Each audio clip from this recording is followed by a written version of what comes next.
What's up, guys? Welcome to your Boss Thursdays. I kind of had a tough time on the boss or team, so I'll tell you why, but I went with Boss Thursdays. So, with Boss Thursdays, your first portion will be our flex option between HiiT or strength. On the HiiT version, you actually kind of need a partner. So, that's why I kind of said but anywho, we'll start with the every 2 minutes, working our way up to 12 minutes. So if you're going to be doing HiiT, you're only going to work 45 seconds of the 2 minutes. So if you're doing HiiT and you next to someone that's doing a HiiT or they're across the room, y'all kind of team up. But for 45 seconds of the 2 minutes, you're going to do a Nordic hamstring curl. All right, it is brutal. So make sure you take your warm-ups really, really serious. Do we have anything soft? You grab that, Matt. So on this movement, partner A, you're gonna basically be on your knees, and partner B will be behind, anchoring their feet kind of to the ground. So Tina rolls her mats out, and then she's gonna put her knees facing those flags, Tina. So as she's on her knees, I'm gonna do this, but you can use your hands. It's totally up to you. But Tina's goal is to place her hands in front of her chest to brace herself like she's about to land into the ground, a little bit closer, bending your elbows. Cool. Her goal, with as much hamstring as possible, she's going to control her body weight going down to the ground.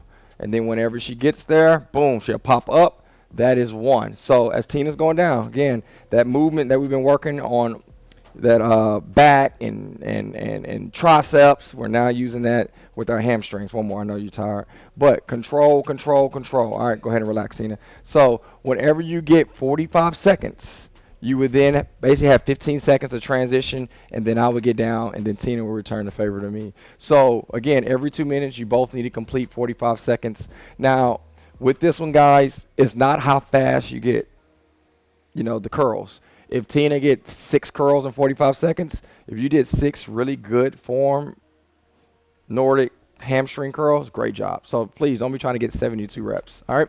So you'll work your way up to 12 minutes. And those that are doing the strength segment is the same thing you've been doing for the last couple of weeks. The only difference is that you're adding more weight to start with and adding weight every round.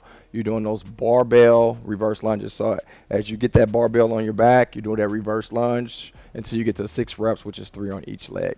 Adding weight every 2 minutes. So I'm still too sore to demo it. But that's going to be our strength portion. And then we're going to go into our conditioning.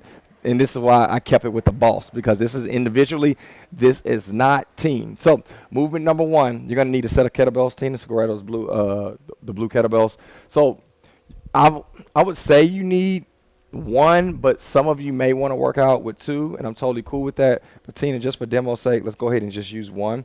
The first movement we're going to do is a kettlebell deadlift. All right, Tina, facing me, hands on the kettlebell, shoulders pinched back, feet are underneath her hips. You don't want to be too wide.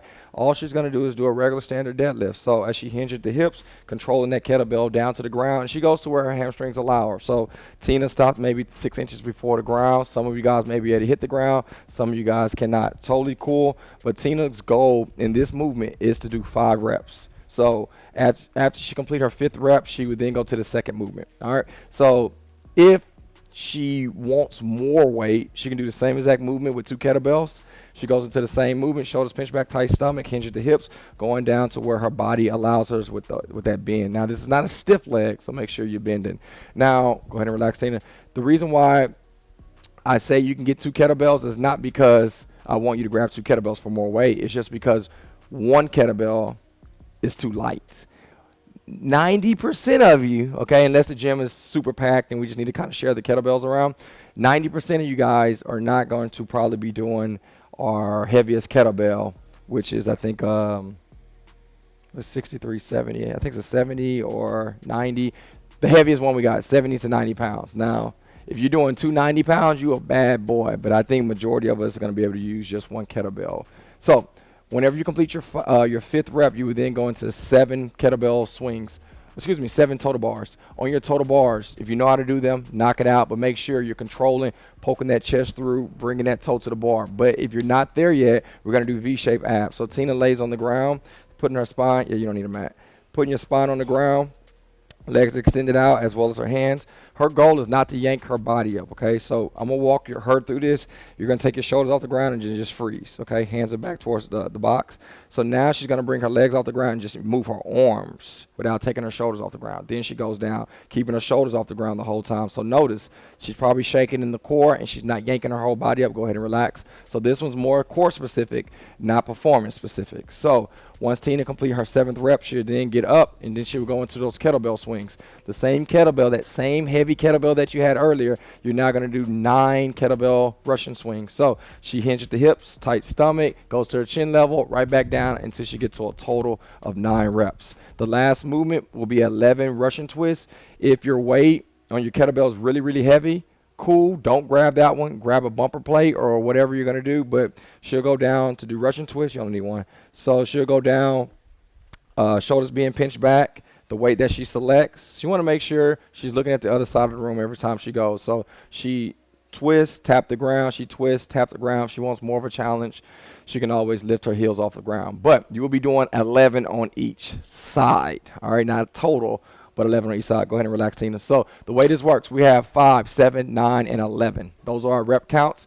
Those low rep counts mean we need to be challenged with the kettlebell weight that you select. So when you're doing the warm-up here, I want you to go as heavy as you can with those deadlifts as well as your swings. Now, you're going to go off your weakest movement between the two. So for me, my weakest movement is going to be the swings because my deadlift is typically a heavier weight than my swing. So it's going to be a heavy workload, so don't think because it's short reps it's going to be easy. But guys, you have 5 rounds. After you complete 1 round, you have to take a 1-minute mandatory break to kind of get some type of recovery. So be aggressive when you are going between your 5, 7, 9, and 11.